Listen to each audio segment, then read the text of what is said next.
व्यक्तीमध्ये काही ना काही प्रकारची कमकुवतता किंवा मर्यादा असते. जसे की एखादा माणूस फार वेगाने धावू शकत नाही, तर दुसरा जड वजन उचलू शकत नाही. कोणीतरी असाध्य आजाराने त्रस्त असतो, तर कोणाला इतर काही शारीरिक किंवा मानसिक अडचणी असतात. अशी अनेक उदाहरणं आपल्या आजूबाजूला पाहायला मिळतात. तुम्हालाही असा एखादा व्यक्ती माहीत असेल, ज्याला आयुष्यात सर्व काही मिळाले, पण एका कमतरतेमुळे तो सतत दुःखी राहिला. अनेकदा आपण आपल्या आयुष्यातील त्या एका कमकुवतपणालाच संपूर्ण जीवनाचे केंद्र बनवतो. त्यामुळे आपल्या मनात दुःख, असंतोष आणि निराशा निर्माण होते. खरे तर ही कमकुवतता माणसाला जन्मतः किंवा परिस्थितीमुळे मिळू शकते. परंतु यश, प्रगती आणि आत्मविश्वास हे मात्र माणसाच्या स्वतःच्या प्रयत्नांवर आणि दृढ मनोबलावर अवलंबून असतात.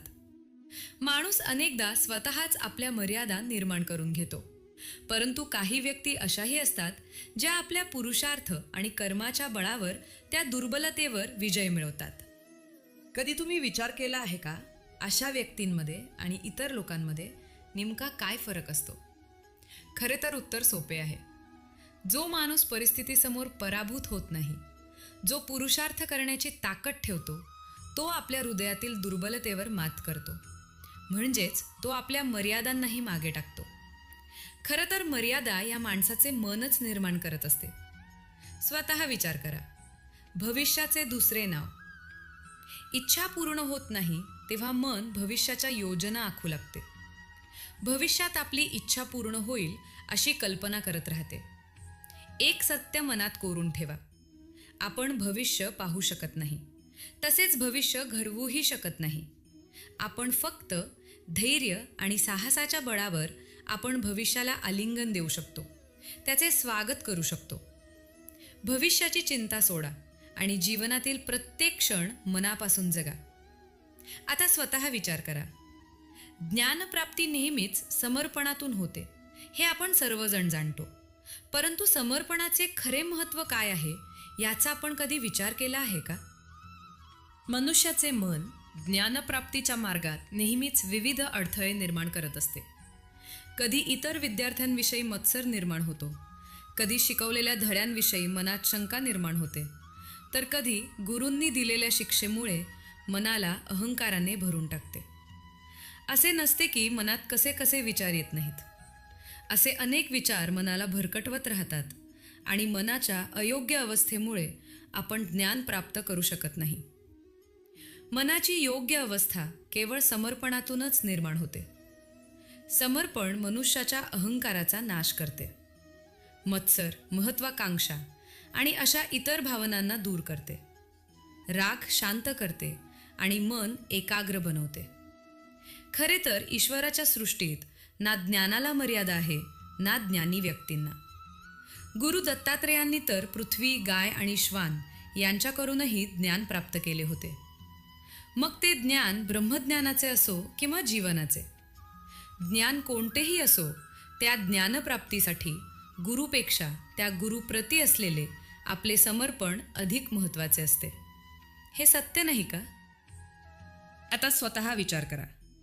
प्रत्येक मनुष्याच्या जीवनात असा एक क्षण नक्कीच येतो, जेव्हा सर्व तर्क, सर्व भाषा आणि सर्व दृश्य निष्प्रभ ठरतात.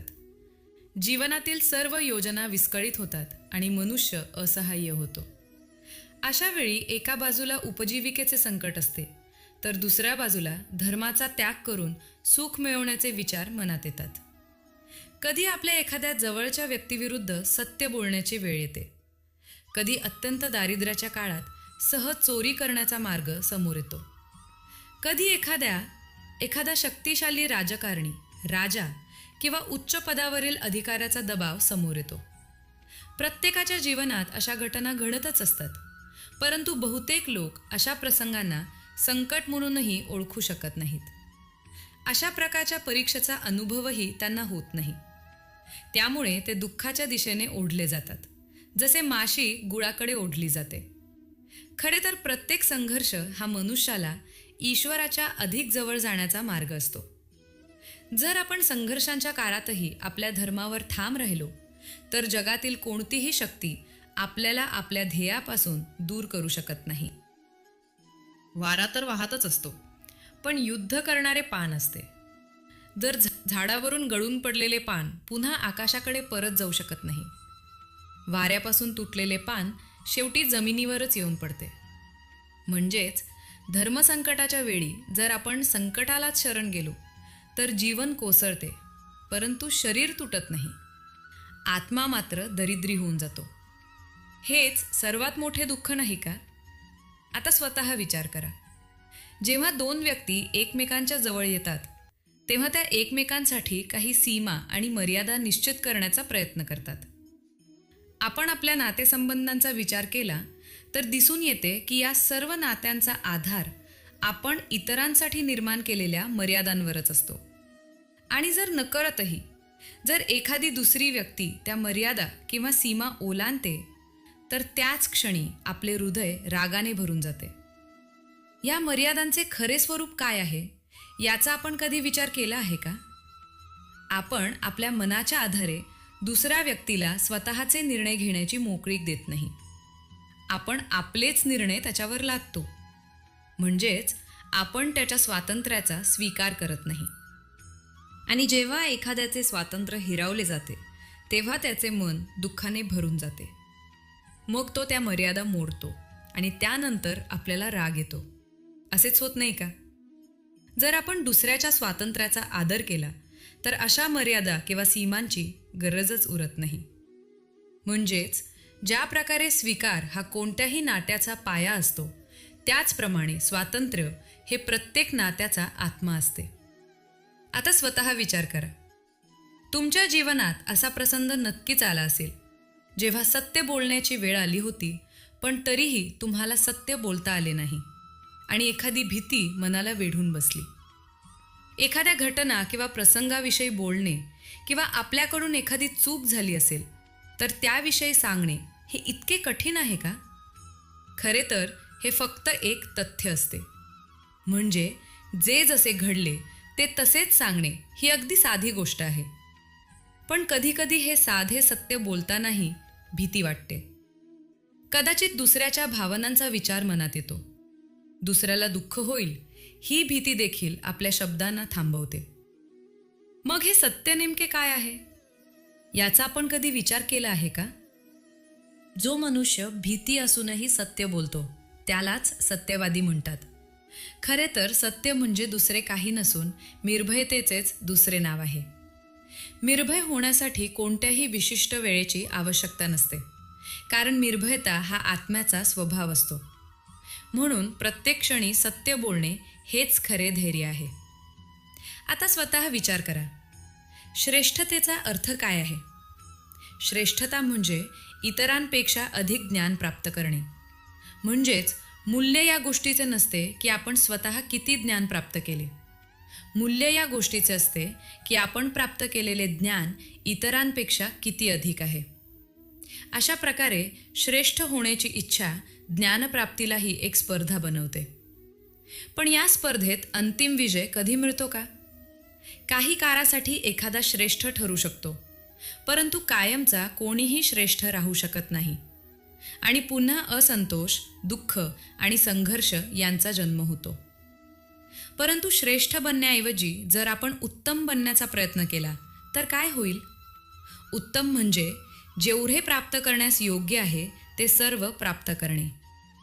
म्हणजेच इतरांपेक्षा अधिक मिळवण्याच्या इच्छेने नव्हे तर केवळ आत्म्याच्या तृप्तीसाठी काही प्राप्त करणे हाच उत्तमपणाचा मार्ग आहे. उत्तम बनण्याच्या मार्गावर कोणाशीही स्पर्धा नसते. तेथे स्पर्धा फक्त स्वतःशीच असते. म्हणजेच जो उत्तम बनण्याचा प्रयत्न करतो त्याला भरपूर ज्ञान प्राप्त होते आणि कोणाशीही स्पर्धा न करताच तो श्रेष्ठही बनतो. परंतु जो फक्त श्रेष्ठ बनण्याचा प्रयत्न करतो तो श्रेष्ठ बनू अथवा न बनू तो कधीही उत्तम बनू शकत नाही. आता स्वतः विचार करा. आपण आपल्या भूतकाळातील अनुभवांच्या आधारावर भविष्याच्या सुख-दुःखाची कल्पना करत असतो. भविष्यामध्ये येणारे दुःख टाळण्यासाठी आपण आज अनेक योजना आखत असतो आणि त्यामुळे उद्याचे संकट आपण आजच निर्माण करून ठेवतो. पण याचा खरोखर काही लाभ होतो का, की उलट हानीच होते? याचा प्रथम विचार करा.